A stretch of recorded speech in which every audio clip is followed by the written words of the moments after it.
I don't want to be seen as a negative influence in the world. I know that there's a whole bunch of men. I get thousands of emails a week from men whose lives I've saved. I get thousands of emails a week from men who are on the verge of suicide and I've saved their lives. I believe in protecting and providing. I've been misunderstood. I don't want anybody to be offended by anything I say. I want to be a positive force in the world. I don't want anybody to hear what I say and make them feel bad about themselves. I want all people to live righteous and good, whether they're male or female. I think righteous is living true to your heart and knowing that you're doing good by people, not snaking anybody, not lying to anybody. I know I live a very righteous life. The government is not capable of helping the poor.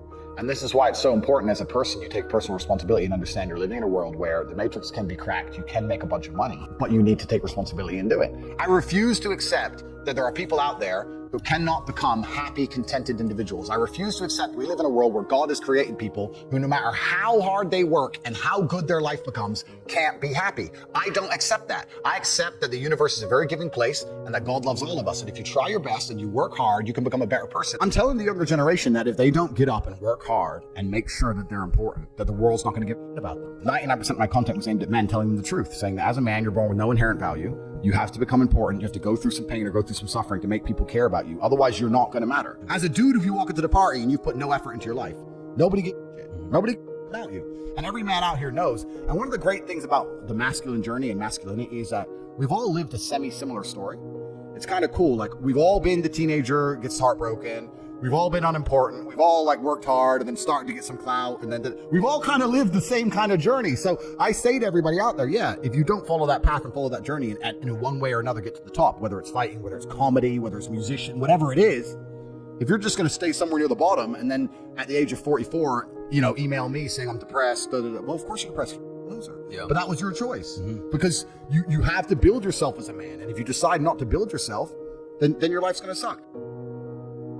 Our main message is to resist the slave mind, to understand that every single thing you're being told has an agenda behind it or you wouldn't be told it otherwise, to examine every strongly held belief you have and try and identify where it comes from and why you have it. I sit and argue with people, I discuss things with people, and they so fervently believe a point. And I say, why do you believe that so much? Like, do you have personal experience? No, but I saw the news. The news told you X, and now you are desperate. You will sit here for hours arguing that point. A lot of people are completely empty vessels ready to be programmed. And I try and tell people, listen, to just stop for a second and understand that the things they're telling you to believe are not necessarily for your benefit. The people who make the rules don't make the rules for the benefit of everybody. They make the rules for the benefit of the people who make the rules of the game. So telling people to resist the slave mind and just be critical thinkers, keep their brain open, pay attention to things, be perspicacious, that's the general theme. And it doesn't matter whether you're left, right, liberal, man, woman, etc. It's just think for yourself. That's the general message. I believe men and women are a beautiful union. I think we're slightly different, but when we work together, we're the most powerful force in the world. And I certainly believe that men and women, when they work together, is the most beautiful force on the planet. So of course I believe in men and women. Of course I believe in love. Of course I believe in marriage. Of course I believe in family. Okay. I believe in marriage in the traditional sense. I believe a man has a duty to stand up and be a real man. I believe that the problem with the world today that we are facing is that not enough men are sticking to the age-old ways of masculinity. I believe that me standing up and saying a man must protect a woman and provide for her, so he needs to make sure that she's safe. He needs a degree of authority. I believe women are sovereign individuals and they can make any choice they so desire.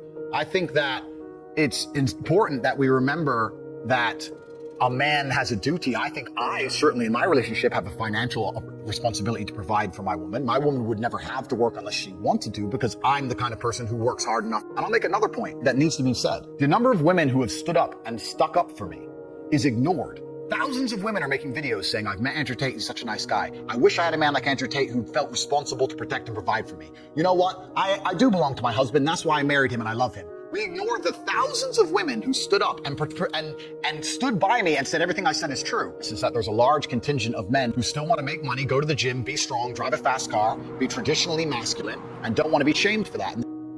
I believe that feeling depressed is real.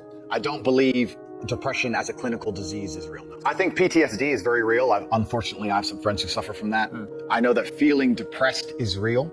I believe that the number one power you have against these things are trying to take control of your own mind and affecting your own life. I believe that it's not healthy to hand over all your power and believe that depression is an outside disease that you can't affect.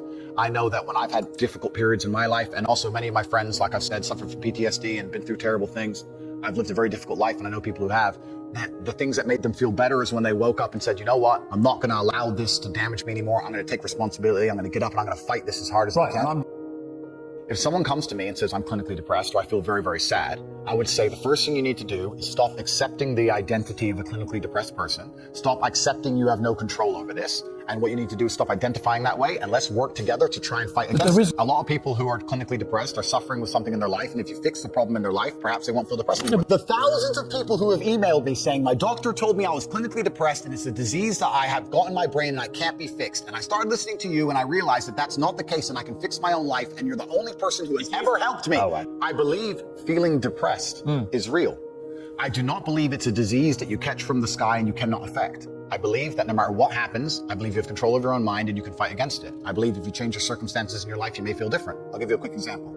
I had a guy who emailed me saying he was clinically depressed and he was going to kill himself. I obviously am not a psychiatrist, I'm not a doctor. I told him, because I replied to my emails. I said, have you been to a psychiatrist? He said, yes, I'm clinically depressed. I've been on these pills, this amount of time. I'm on antidepressants, it doesn't work. I said, I don't know what to say to you besides this. And he said he lost his girlfriend, that's why I became clinically depressed. I said, listen, go to the gym, get a six-pack first. Once you've got a six-pack, email me again. If you still feel like killing yourself, I don't know what else to say to you. I'd say, strong body is a strong mind, go train. He went, he started sending me progress pictures, emailing me him getting in better shape, and eventually got a six-pack. He's now a professional bodybuilder. And he said, I can't believe I was considering that. I feel so much better, etc. The doctor was telling him he was clinically depressed and couldn't cure it. He started taking control of his own life, and now he felt better. And if somebody has depression of any kind, whether it's clinical, whether it exists or not, whether they feel depressed or not, whatever, that taking control of their life, taking personal responsibility, and working hard is always going to be the positive, best thing they can possibly do for their life going forward. How positive is around them. Of course, money can't buy happiness. I agree. But money is the third most important thing in the world. First is your health, because you have nothing, you're going to die. Second is your relationships, because you need love and family, that matters the most. But money can buy everything else. So money's the third most important thing. The average people come to me and say, what do I do? I'm just the average guy. And my only answer is stop being the average guy. It's my only answer. You can't just be the average guy anymore. The idea from the 1950s that you can just be the normal, average, law-abiding, hard-working citizen and you'll have a good life is gone. Any man out here who goes, I'm just going to work hard, do my bit, and obey the laws, and I'll have a good life. No, you won't. No, you will not. Just doing your job is never going to make you rich, because you're just going to be taxed into infinity and you're going to stay broke. So just obeying laws and doing your job now has set you up to be a peon and a slave for eternity. You have to get yourself in a position where you're making enough money. You don't know what to talk about, then you don't understand money. So go learn how money works. Go learn how a bank works. Go sit on YouTube for free. You don't just pay 50 grand in 4 years like a university. Go sit on YouTube and understand money, banking, or the real estate market, any of it. Understand the last housing price crash, why it happened. Understand mortgage rates and how that's affected by interest rates. Understand it, and then go sit with someone else who understands it and talk about it. People should, even if they haven't got a penny in the world, should be going to these meetings about real estate, about investing, especially if it's cheap, they should go. Just meet other people who at least have money. Have conversations about money. Talk about it. How are you going to get what you don't talk about?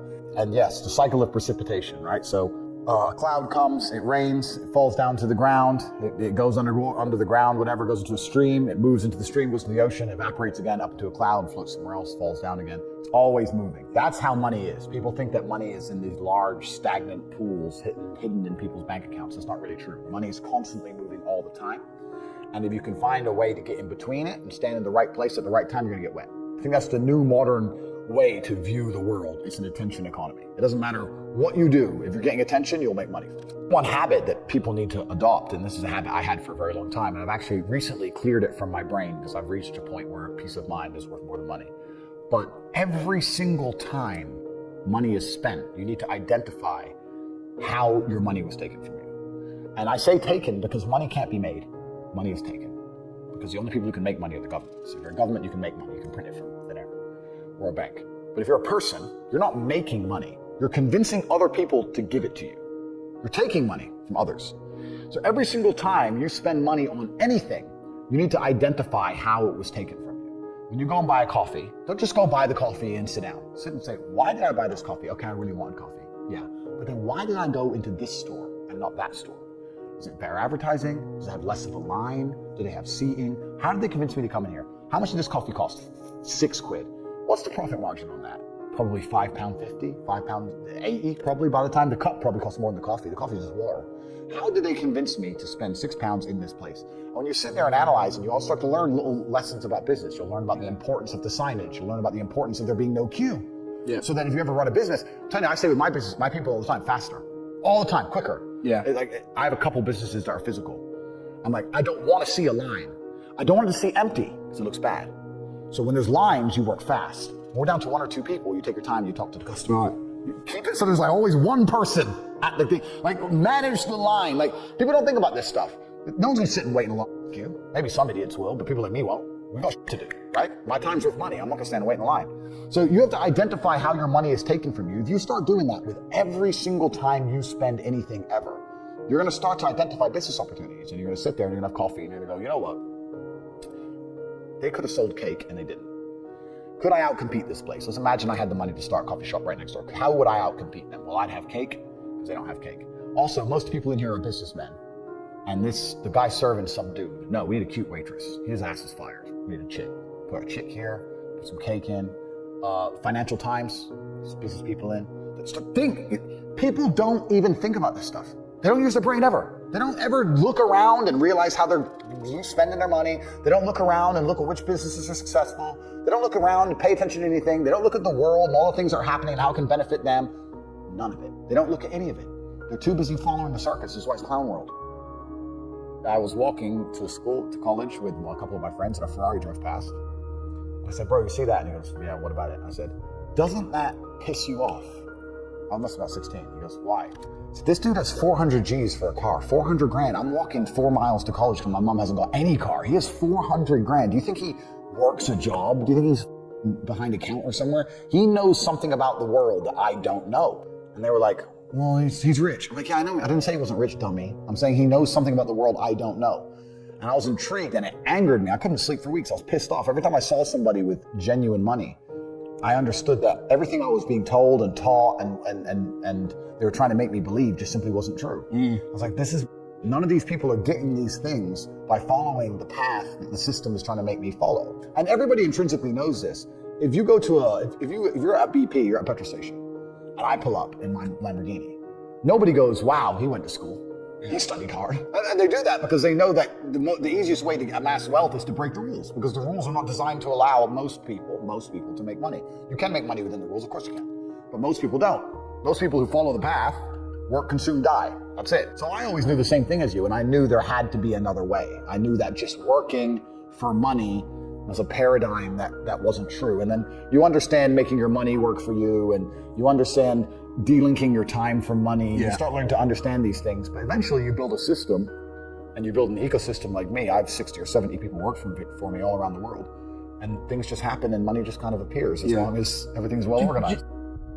I mean, in my experience, like imagine if I didn't have all this money and I had to go get a job again, I'd get a sales job because I've always been a salesman. And I think that's a very important life skill to have, to be good at sales and to deal with the stress and have a commission-only environment. But I don't know if they even teach sales in university. Yeah, it's all garbage. They don't teach you anything important. They just teach anything. They teach things that are going to keep you inside the slave mind. And they want you to go to school and then go to college and then go to university and get in debt. And you have to be in debt so that now you have to work. And you're working and you're in debt, and then they want you to take on more debt if possible in the form of a mortgage, which a lot of people do, which we can talk about because I know you're the property guy. And then you're in debt now, and once you're in debt, you can't really quit your job, and it's very difficult for you to leave the country.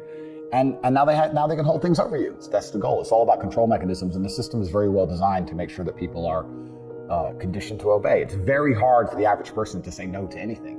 Unless you have millions and millions and millions of dollars, it's very difficult to even have an opinion on subjects. That's the thing about being a man, and that's what I was saying to the kids. It's like, look, you need to get up, and it's going to be very, very difficult. The world's getting harder and harder, especially for men. It's all clout, it's all status.